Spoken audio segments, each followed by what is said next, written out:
அபராதம் வசூலிக்கும் விவகாரத்தில் கர்நாடக அரசின் மனு தள்ளுபடி செய்யப்பட்டது குறித்து அந்த மாநில அதிமுக நிர்வாகி புகழேந்தி தெரிவித்த கருத்துக்களை தற்போது பார்க்கலாம்.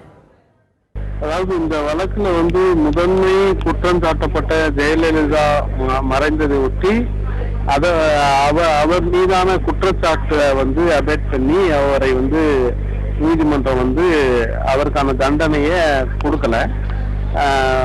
இதற்கு முன்பு உச்ச நீதிமன்ற தீர்ப்புல அதுவே ஒரு இறந்த நபருடைய சொத்தை பொறுத்த அளவுல அதை அவர் உயிரோடு இருந்தால் மட்டும்தான் அவர்கிட்ட ஃபைனா நீ வசூல் பண்ண முடியும். ஆகவே கீழ் நீதிமன்றம் விதித்த அந்த தீர்ப்பை பொறுத்த அளவுல உச்ச நீதிமன்றம் இப்போது சரியான ஒரு தீர்ப்பை பெற்றிருக்கு.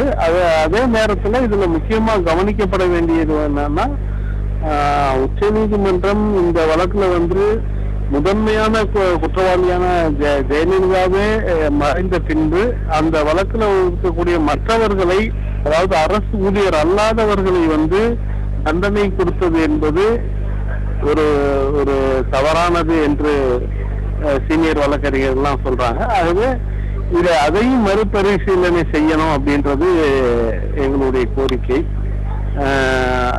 அதே நேரத்துல இந்த 100 கோடி ரூபாய் வசூல் பண்ண அந்த ஃபைனை வசூல் பண்றதுன்றது ஒரு ஒரு நபர் இறந்துட்டா, அரசு ஊழியராக இருந்தவர் இறந்துட்டா, அது அதனுடன் வழக்கு முடிவதால அந்த ஃபைனும் அதோட